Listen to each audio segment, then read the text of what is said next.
Reality, captured in user-friendly symbols and processed for understanding.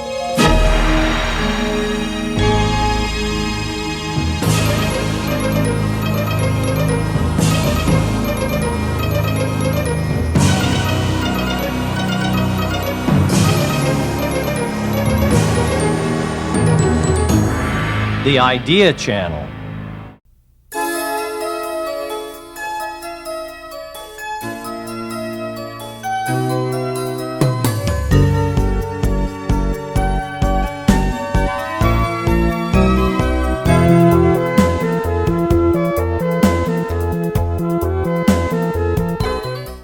George, do you consider yourself a New Yorker? Sort of. I was born in New York and brought up right across the river. My father worked in New York, and so New York was my orientation all through my younger days. Well, that's the reason I asked, because I knew you were born in New York, but I wasn't sure you were raised there. Englewood, New Jersey, and I'd go over, and in those days, you worked 5.5 days a week, so my father worked on Saturday mornings, and he would often take me with him. So I'd go into New York and be there during the first half of the day, and then we'd maybe go to a football game up at Columbia or something else. And the main thing I remember, though, was that there was a sandwich shop. We'd go for lunch called the B&G Sandwich Shop. The best three-decker sandwiches, I can still taste them. You can still taste them? And nothing like it, eh? Nothing like it. So New York has a special appeal, but I'm a dedicated Californian. You couldn't drag me back. Well, that's the sense, and that's why I thought I might start there, because I think most people's impression would be that you were from California and that was your background. What did your father do, George? My father had a PhD in history from Columbia University. He wrote a book with Charles A. Beard, but he aspired to get a job in a university, I believe. I think that because he was so pleased when I did that.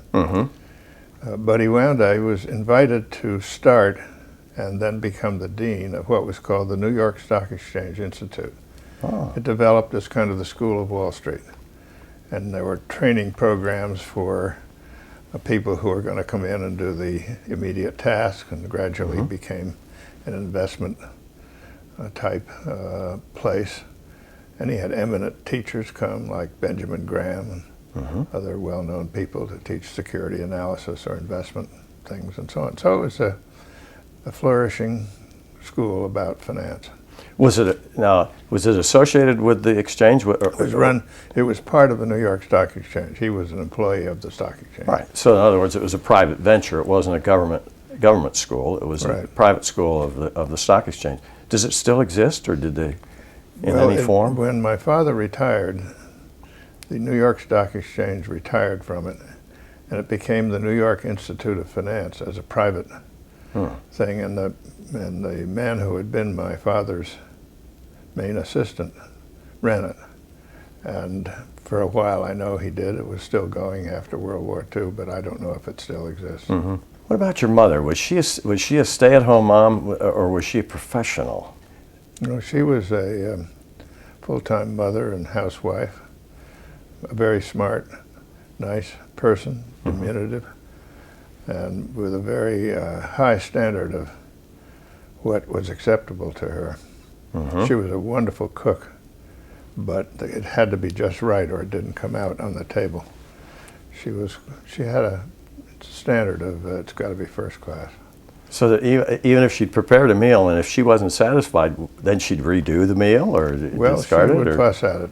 She'd fuss at it to get it right. I wouldn't say that everything would go and she'd start over again, but she had a high standard. High standard. And she used a lot of butter and things like that you're not supposed to have so much, but it was good. Yeah. I think that aspect of lives have changed, because I think my father growing up, certainly the food they ate was had much more fat, much more I think that's right. butter and things in it. She was slender. Oh. And she didn't seem to. It didn't seem to have affect any her. problem. My father did. He had to fight it like I do. Yeah. And of course today it's a very, very different world in that regard.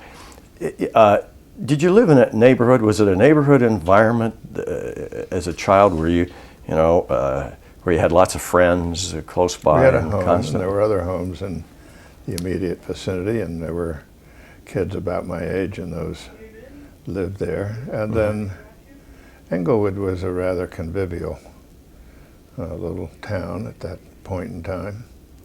And so a person who was probably my closest childhood friend lived about on your bike 10 minutes from where I lived, or 5 minutes, not very far.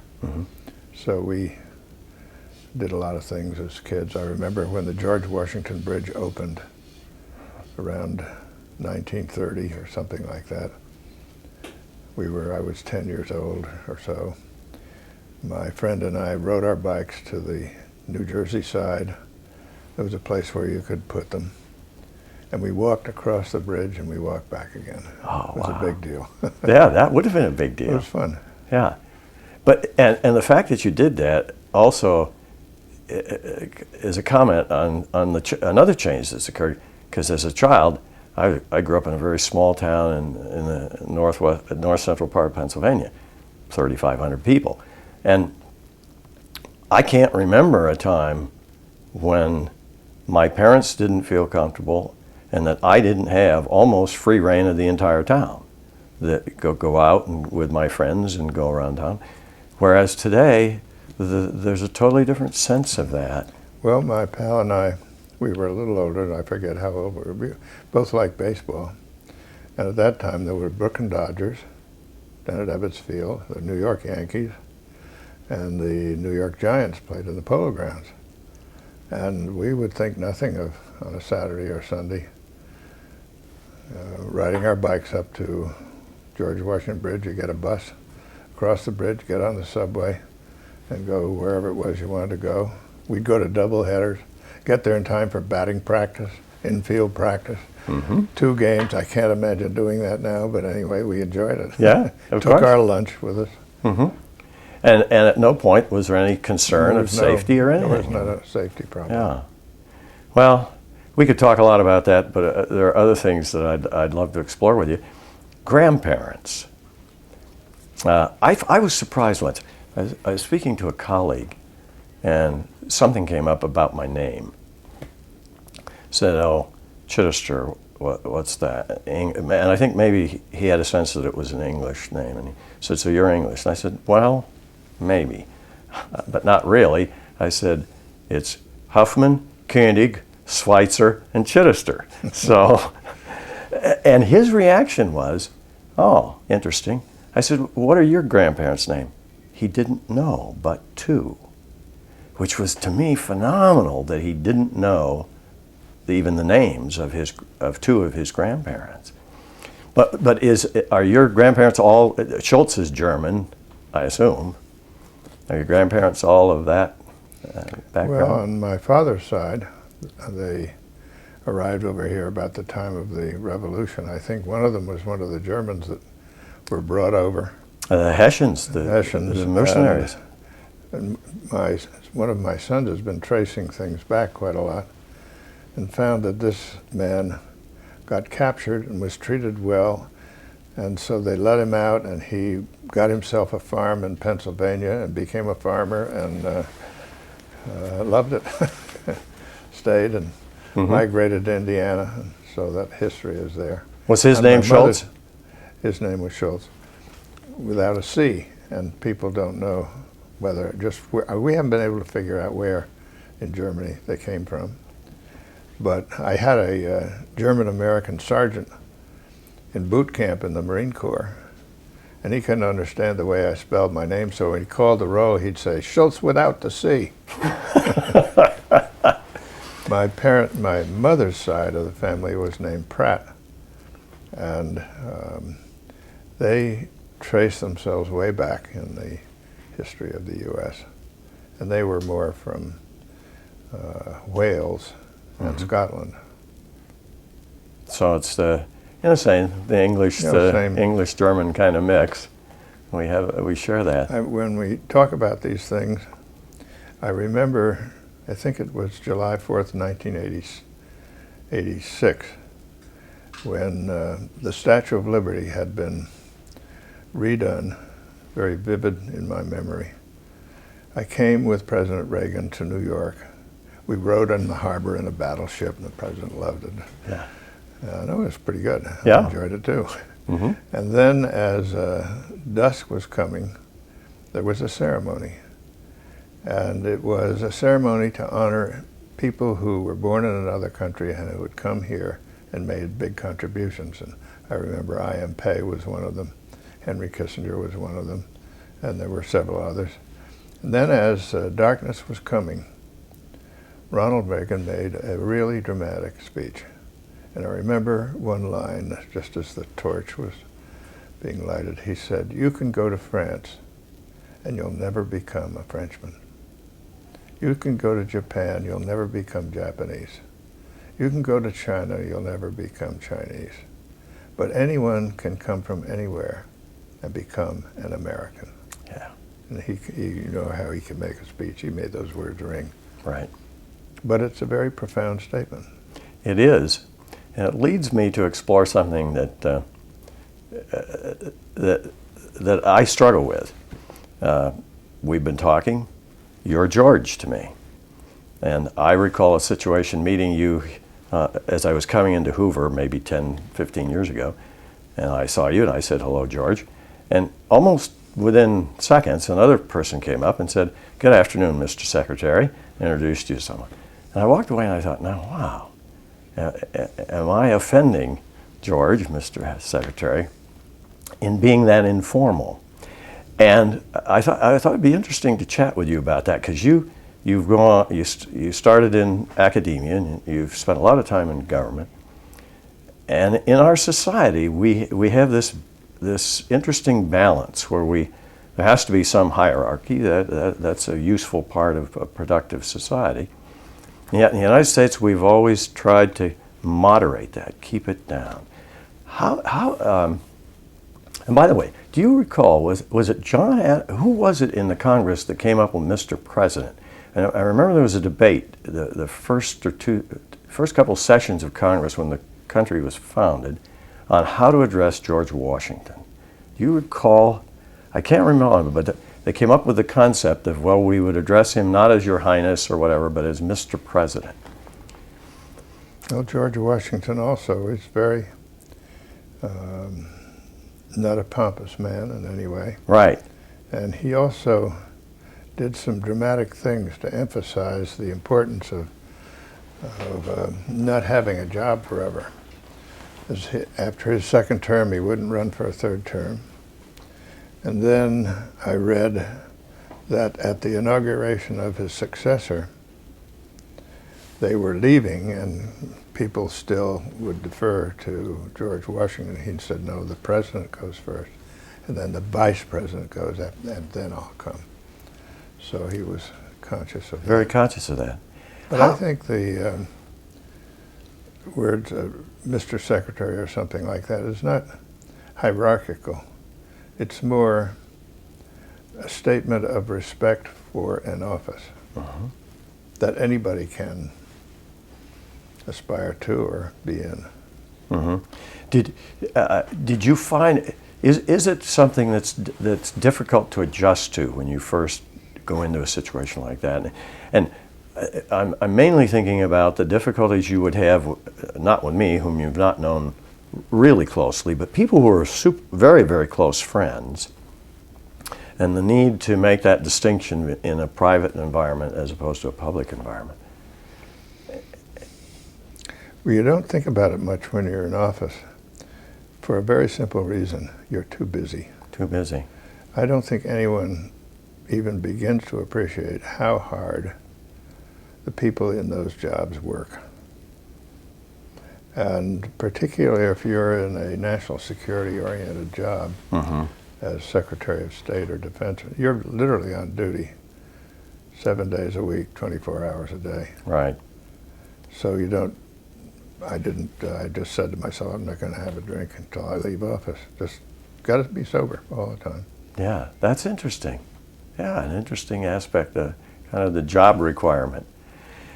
Well, equality of respect is something that recently is, I don't know where I read this, but someone reading somebody who was doing an analysis of why is America different than other nations, and they touched on that phrase, equality of respect, and that really made sense to me. Yeah, and related. That's what I'm trying to say here. Right. Yeah, the sense. It's a good phrase. Yeah, the sense in which my father was a telephone lineman, yet he felt the equal of anyone he met and dealt with, but yet at the same time, you want to have the aspect of respect for the office and the responsibilities of the office. So it's combining those two, and again, do you feel we're still maintaining that well? Is there? I noticed recently there's been a breakdown. President Bush.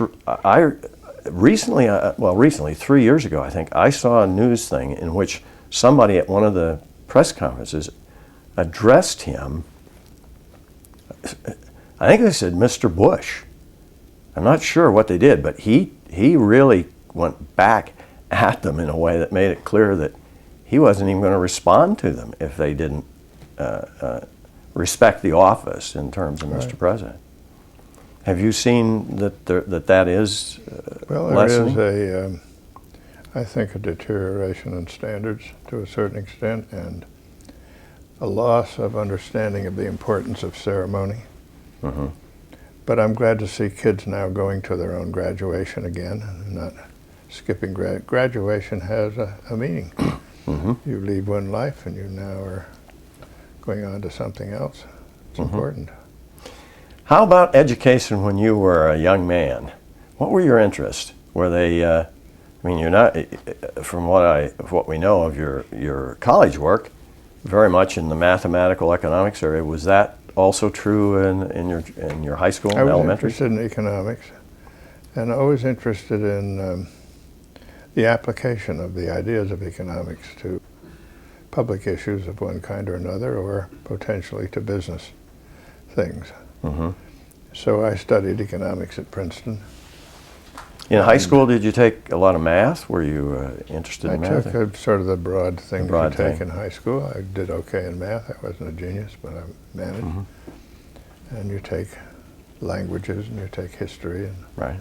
I don't think economics was taught in the school that I went to, but there was plenty of that at Princeton. And I think that's fine. But did you make the decision with regard to economics after you had arrived at Princeton, or was it part of the decision to go there? Well, there was good economics in lots of places, so that wasn't what took me to Princeton. But Princeton did have a very good economics department. Mm-hmm. And the Woodrow Wilson School, it was then called the School of Public and International Affairs, was sort of a double major. And the thing I remember about that experience was that each semester they posed a problem of some kind that you were going to undertake, and one semester it would be a domestic issue, and the next semester it would be a foreign affairs issue.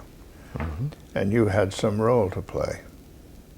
You were the Secretary of the Treasury, or you were the Commissioner of Internal Revenue, or you were the Chairman of the Finance Committee or something, and people had their different roles, and you were supposed to argue out your positions. Mm-hmm. So you had to study the issues and try to understand them.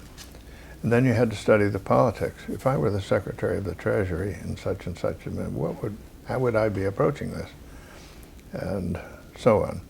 So I found it very educational, and for me, interested in seeing what I could do with the subject of economics. It was a good beginning for me. Yeah, it's fascinating because, at that point, did you envision yourself as going into government? No, but I was interested in that kind of issue, and I had a senior thesis at Princeton from which I learned a great deal. I wrote it on the agricultural program of the TVA.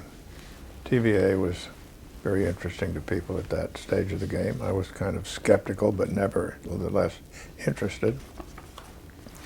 And agriculture is an attractive arena for economists because you've got lots of prices and quantities that you can look at, and so on.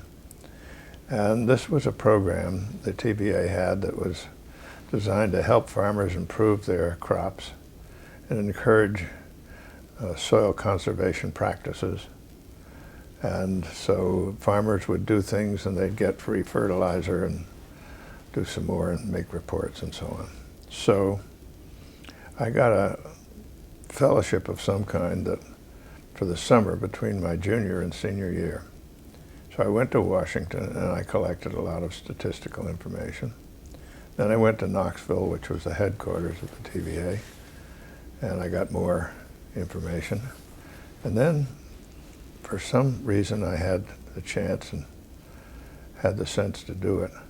I went and lived with a hillbilly family for 2 weeks that were farmers who were one of those that were getting the fertilizer and so on from the TVA. They were a demonstration. There were lots of them and they were one of them. So these were people who had no education, and I learned how smart they were. Just instinctively capable people. And I learned that the thing to do is keep your mouth shut. Sit on the porch in the evening and rock, and if they don't say anything, you don't say anything. Silence is a lot of communication. And after a while, they start talking to you, and you respond, and after a while, they had enough confidence in me that they asked me to help them fill out their forms. And basically, I wasn't trying to tell them what to put down, but I was helping them put down what they wanted to put down. And I could see that they understood very clearly what the government wanted to hear, what it would take for them to get fertilizer. So they knew exactly how to game the program. I didn't think of it that way. But and then when I got back and I started to put the pieces together, and I had all the statistical information, I said to myself, all these statistics that I gathered in Washington and Knoxville, they're summations of the kind of report that I watched being put together. So it's a number, and it looks very precise, but it's very suspect. And it had a big impact on my attitude toward numbers. And I always then had the habit of saying, well, where did this number come from? How did it get generated? And so on. And it was a very healthy experience for me.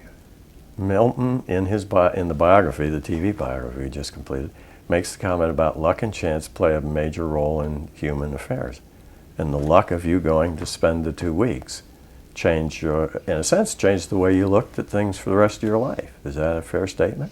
Well, it also taught me to listen. And to understand the virtues of being quiet. And you get people to talk by being quiet. If you give a speech, and there's supposed to be a question period, some people are always afraid there are not going to be any questions. And I always say, don't worry about it. There will be questions, because I can stand the silence longer than the other people can. And sooner or later, somebody is going to feel compelled to break the silence.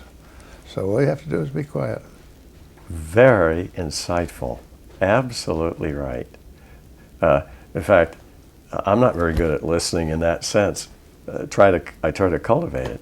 But I've also noticed with today's young people particularly, silence is something that is a rare commodity in their lives. They seem constantly to be needed to be surrounded by some kind of noise or something. I was fascinated in learning about Mahatma Gandhi. He very consciously used silence as a technique. And when he was negotiating with the British, if something came up that he wasn't feel ready for or something, he'd just say, this is my day of silence. And that was the end. The end. Drove them crazy. Yeah. And so they'd sometimes you make more proposals to try to get somebody to talk. Of course, yeah. You're negotiating with yourself before Exactly. you know it. But silence is very important. Very strong. Childhood heroes. Are there any that spring to mind? People that in the first 12, 14 years of your life, that, boy, you really, of course, sports figures, were there any that you really? Well, I played football and basketball, baseball, tennis, so I went to all those games. My father liked sports, and he would play catch with me endlessly. Mm-hmm. And my father was a hero for me. He was a very good dad. Mm-hmm. And, but I had lots of sports figures Yeah. around New York that I liked. And Well, you and your father as a hero. Who are any great baseball players that you saw? And Joe DiMaggio. Did you ever see Joe DiMaggio swing a bat? No, Oh man, it's a symphony. I ran into Joe Babe DiMaggio on the Ruth. I street. once watched Babe Ruth. Oh, you did? Got to see him. He struck out, but it was beautiful. Uh-huh. He could really turn Just on the way a ball. that they handled the bat. The issue of heroes is an important one, I think. How do you feel about that in the context of, well, let me put it this way. I'll state my perhaps bias on that. Is that it seems to me that we've moved in the direction of making heroes in the United States out of politicians, and very less so. You know, where are the Fords and the Carnegies and people like that? I don't see that existing. Maybe Bill Gates. Maybe there is a parallel. Do you have that sense? Well, Gates is quite a phenomenon, and he's not only gifted with insight about all of this information technology, he's understood it, but he runs a business, obviously, very well. Mm-hmm. But then he's become an extremely creative and energetic philanthropist, and he really works at it. And he's gotten his father to be the chairman of his foundation, but he just doesn't walk away and leave it. He works at it very hard.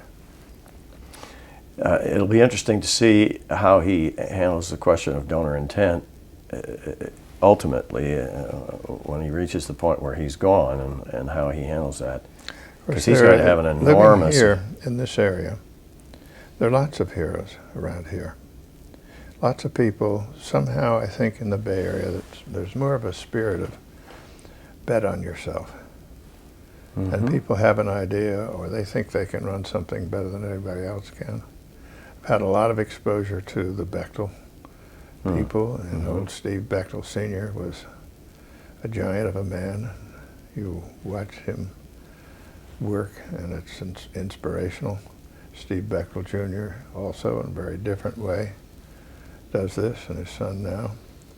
But then I had lots of real good friends around here, like Ed Littlefield, that ran a company called Utah International. It was a mining company, a wonderful man, very insightful person. And of course, Dave Packard and Bill Hewlett got to be good friends with them. They were, when Dave I knew when he was deputy director of the of Defense, Secretary of Defense. And we had some dealings in Washington. And I watched him operate. He was the same blunt, thoughtful guy. I remember once John Connolly, as Secretary of the Treasury, I was the budget director. John wanted to get a bailout of Lockheed Corporation, which was about to go bankrupt. So there was a meeting in the Oval Office. John makes his pitch. I'm the director of the budget. And as you'd expect, I think it's a bum idea, and I say so. And so then John turns triumphantly to Dave and said, Dave, Lockheed's a major defense contractor, and obviously it would be a terrible thing if a big defense contractor like that were to go bankrupt. So Dave, in his neat way, said, no, that would be the best thing that could happen. They'd get rid of this dumb L-1011 commercial airliner that's chewing to death, and they'd emerge as a pure defense contractor, and they'd be a very good defense contractor. That's the way to go. Ooh. Boom. Yes. So neither Dave nor I were ever invited to another meeting on the subject in the Oval Office. Eventually the thing went through. But as it turned out, just as Dave said, that was their problem, and it took a long time for it to happen, that program got out of the way, and then Lockheed was. Yeah. But if they'd done it Dave's way, it would have happened 2 years sooner. 2 years sooner. That's interesting because I have tried to convey that people that have not had the experience of meeting top business people, the sense that I've developed that there are skills involved in leading even a small business, but particularly a large business, and those skills are not easy to acquire, nor are they common. So one of them is the ability to work hard. Oh yes, People work very hard. work very hard. Also to be silent and listen, and to make judgments on the basis of being able to take a lot of inputs and sift through them quickly and find the 2 or 3 that are the critical ones to the decision, and then boom, have the confidence to know that they've picked the right 3, make a decision and move on it. And I learned I didn't have that kind of instinct, so I found other things to do than to run businesses. Oh, Dave Packard and Bill Hewlett were famous for what they call their method. They called it management by walking around. And they'd go around, and they would, by the time they got through kicking the tires, they would know what was going on. Or sometimes people would say, "Where's Bill Hewlett? He's disappeared. I don't know where he is." And they'd find him working with some research guy on a problem that they both got intrigued with. I was at a dinner party once with Bill Hewlett, and the host son was there. And you know these contests kids used to have where they get a wagon and they go down the hill on the wagon, and whose wagon can go the fastest. Right. So Bill listened to this for a while, and then he got the young man aside, and he'd been doing some calculations in his mind about drag and wheels and what to do. And then the next day he worked with this kid, and that kid wound up with the fastest wagon. But he just enjoyed doing things like that. Yeah, yeah. Well, I find that amazing, and I also want people to understand the whole issue of comparative advantage is involved in that too, and that just because you're not able to bring those kinds of skills to bear doesn't mean you can't be a success in life. And I remember one of your in the Milton and Rose Freeman's Free to Choose series that you developed, wonderful series. But there's one where Milton, as I remember, has his nose pressed to the window of maybe it was the Juilliard School of Music. It was a music school in England, but So he was watching these really talented kids and saying to himself, "Gee, I wish I were so talented." And he was making the point, you can be talented in one area and not the other, and people aren't the same. No, they're not. And in fact, in that, he made a further point, which relates to this whole issue of, again, what America is and why it's distinctive, and Ronald Reagan's comment about you can become an American. But he was also talking about the people who are envious and try to restrict the transfer of wealth in terms of monetary wealth from one generation to the next, estate taxes, etc. And his point there was, well, these children have inherited talents, and he pointed out that many of them had parents who had musical talents, and that was part of it.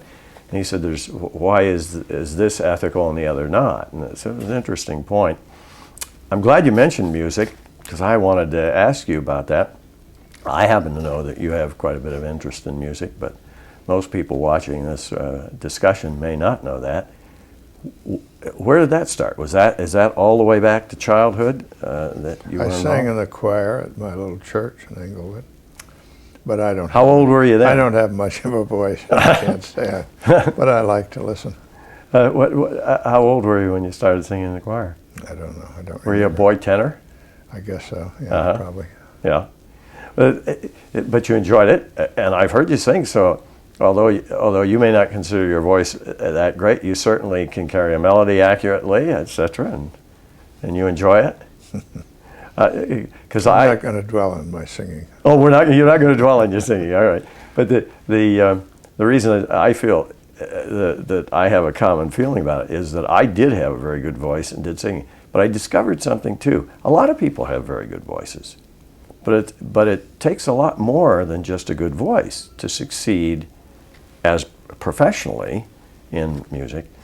And that's the same with everything that we're talking about. You got to work at it. Yeah, you got to work at it. How many of your fellow classmates at Princeton who went through the role playing of the Secretary of Treasurer, etc., how many of them ever pursued that or had the opportunity to ultimately bring it to some useful conclusion in a practical day-to-day sense? In concluding, I want to ask you a question I asked John M. Oland many, many years ago. And he gave me a surprising answer. The question to him was, John, of all the things you've done in life and all your family, your business, etc., what one thing are you most proud of? And I'd be very interested to know if you would share with us your thought on that. Well, I'm proud of my children and my grandchildren. They're all good people. Fun to watch the grandchildren now, growing up, going to college, playing sports, and so on. Mm-hmm. So I'm pretty proud of them. Well, what about beyond being a grandparent and a parent? Is there one thing in life you remember where you'd say, if I had to be defined by that, if I was only going to be defined by one thing I'd achieved, does anything come to mind? I mean, you've done many, many things, George, and exciting things, but I'd be interested in your own sense if you have. Well, I had a lot of special moments when I was in office and all the different cabinet positions. In the Department of Labor, I had something that turned out to be very controversial that I felt strongly about, namely trying to break open the building trades to having some people working there who weren't white. And it was very tough going. But we had a big decisive vote in the Senate about a plan that I was involved in. And Hugh Scott was then the Republican leader. And he gave me his tally sheet. And it's hanging right there on the wall. And it showed how the different senators voted. I won. That's fascinating. But anyway, it was a nice moment. It was indeed. Some of my meetings with Mikhail Gorbachev were very notable. And I can remember a few of the highlights of those that were good. And then meeting with him at Reykjavik with President Reagan was an extraordinary couple of days. I'm sure you've documented that, I assume, in your memoirs. A book about that, and there's a whole chapter on Reykjavik. Yeah. Well, thank you very much. It's been a delight chatting with you, and wish you well as you go forward. Thank you.